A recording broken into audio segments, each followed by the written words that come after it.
Hi friends, welcome to simply life style. இன்னைக்கு நம்ம வந்து சிம்பிளான ஈவினிங்க்கு ஸ்நாக்ஸ் மாதிரி கொடுக்கலாம் பசங்களுக்கு. அந்த சாண்ட்விச் ஒன்று செய்ய போகிறோம். அதுக்கு என்னென்ன தேவைன்னா, ஒரு வெங்காயம் எடுத்துக்க, 2 வெங்காயம் எடுத்துருக்கேன் சின்னதாக. ஒரு 2 கேரட் வந்து மீடியமான சைஸில் 2 கேரட் சீவி வச்சுருக்கேன். கொஞ்சம் கொத்தமல்லி, கொஞ்சோண்டு புதினா.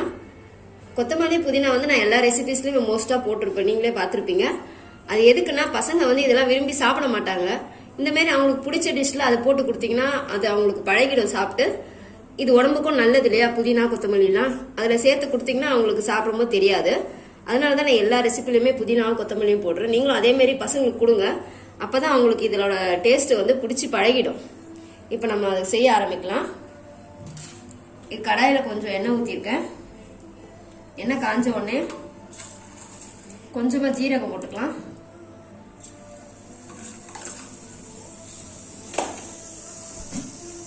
ஜீரகம் பொரிஞ்ச உடனே வெங்காயம் போட்டுக்கலாம்.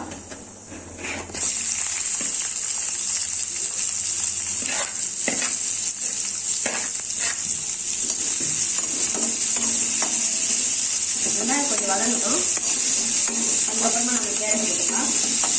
இதுக்கு வந்து காரத்துக்கு வந்து நான் பச்சை மிளகா போடலாம். ஆனால் பச்சை மிளகா வந்து பசங்களுக்கு வாயில கடிபட்டா அவங்களுக்கு சாப்பிட்ற இன்ட்ரெஸ்டே போயிடும் இல்லையா, அதனால அதுக்கு பிறகு நான் பெப்பர் தூள் போட போகிறேன். பெப்பர் தூள் வந்து ரொம்ப நல்லது உடம்புக்கு. அதனால இதில் பெப்பர் தூள் போடுங்க. மோஸ்ட்டாக பச்சை மிளகாவை அவாய்ட் பண்ணிடுங்க. அது பசங்களுக்கு வாயில கடிக்கும் போது இதுவாகிடுச்சுன்னா அப்புறம் அவங்க சாப்பிட்ற இன்ட்ரெஸ்டே போயிடும் அவங்களுக்கு. அதனால தான் நான் பச்சை மிளகா போடலை. அதுக்கு முதல்ல கொஞ்சம் பெப்பர் தூள் போட போகிறேன் காரத்துக்கு.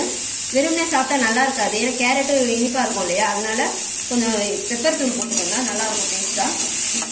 வெங்காயம் கொஞ்சம் வதங்கிட்டோம். இப்போ வெங்காயம் வதங்கிடுச்சு பாருங்க. இப்போ கேரட் போட்டுடலாம். கூடயே இந்த புதினாவையும் போட்டுக்கலாம். எப்பவுமே கொத்தமல்லி வந்து கொஞ்சம் லாஸ்ட்டாக போடுங்க, அப்போதான் அதோட ஸ்மெல் வந்து அந்த டிஷ்ஷில் நல்லா தெரியும், சாப்பிட்றதுக்கு நல்லா இருக்கும். கேரட் கொஞ்சம் வதங்கிட்டோம்.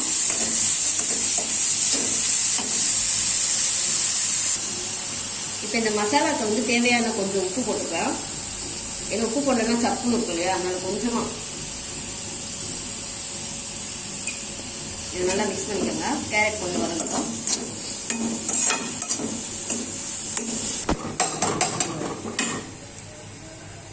இப்போ வந்து நம்ம இந்த வெங்காயமும் கேரட்டு வதங்குற டைம்ல வந்து இந்த பிரெட்டை வந்து ரோஸ்ட் பண்ணி எடுத்துக்கலாம்.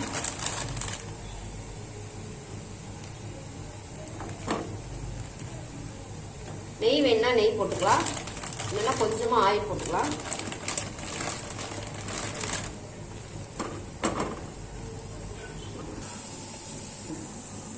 இப்போ பாருங்க, வெங்காயமும் கேரட்டும் நல்லா வதங்கிடுச்சு. இப்போ வந்து பெப்பர் போட்டுக்கலாம்.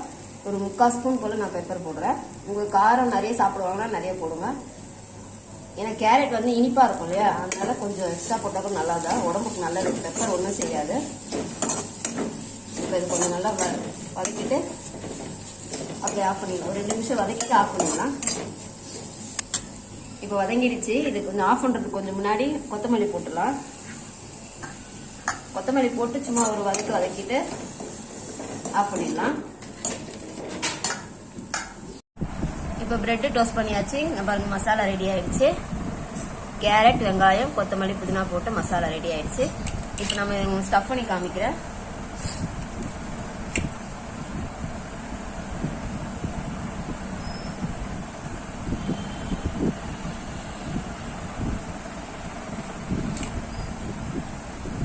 இது வந்து பசங்க ஸ்கூல்ல இருந்து வந்தோடனே ஈவினிங் ஸ்நாக்ஸ் கொடுக்கலாம்.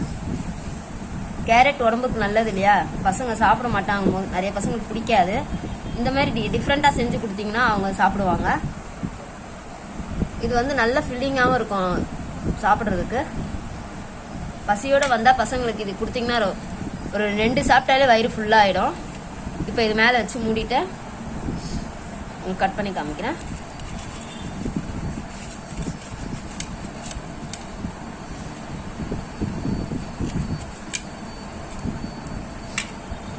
அவ்வளோதான், ஸ்டஃபிங் ரெடி ஆயிடுச்சு இல்லையா. இது இன்னும் வெங்காயம் நிறைய வேணா கூட போட்டுக்கலாம், இல்லை வேற ஏதாவது வெஜிடபிள் நீங்கள் வதக்கி போடுறதா இருந்தாலும் போடலாம். இது வந்து நான் ரொம்ப சிம்பிளாக, கேரட் நல்லது, பசங்களுக்கு பிடிக்காது, அதனால் சாப்பிட்றதுக்கு ஈஸியாக இருக்கும்ன்றதுனால இது ரொம்ப ரொம்ப சிம்பிளாக செய்யறதுக்காக நான் வெறும் கேரட் மட்டும் போட்டிருக்கேன். நீங்கள் வேறு ஏதாவது வெஜிடபிள் வேணா கூட போடலாம். இது அவசரத்துக்கு டக்குன்னு செஞ்சிடலாம். உடனே ஒரு 2 கேரட்டு 2 வெங்காயம் இது பண்ணால் போதும், ரெடி ஆகிடும். பெப்பர் தூள் போட்டிருக்கிறதுனால பசங்களுக்கு நல்லது. கேரட் நல்லது, கொத்தமல்லி புதினா எல்லாமே உடம்புக்கு நல்லதான பொருள் தான். ஜாம் வந்து நிறைய மோஸ்ட்லி கொடுக்காதீங்க, ஏன்னா ஜாம் உடம்புக்கு ரொம்ப ரொம்ப கெட்டது. பசங்களுக்கு பிடிக்கும், ஆனால் அது உடம்புக்கு நல்லது கிடையாது. இந்த மாதிரி டிஃப்ரெண்ட்டாக செஞ்சு கொடுத்தீங்கன்னா ப்ரெட்டில் அவங்களும் விரும்பி சாப்பிடுவாங்க, உடம்புக்கும் நல்லதாக இருக்கும். இதேமாரி நீங்களும் உங்கள் வீட்டில் ட்ரை பண்ணி பாருங்கள், பசங்களுக்கு கொடுங்க, ரொம்ப விரும்பி சாப்பிடுவாங்க. இந்த வீடியோ உங்களுக்கு பிடிச்சிருந்தா லைக் பண்ணுங்கள், மறக்காமல் ஷேர் பண்ணுங்கள் உங்கள் ஃப்ரெண்ட்ஸுக்கு, சப்ஸ்கிரைப் பண்ணுங்கள், பக்கத்தில் இருக்க பெல் ஐக்கானை கிளிக் பண்ணுங்கள் ஃப்ரெண்ட்ஸ். தேங்க்யூ.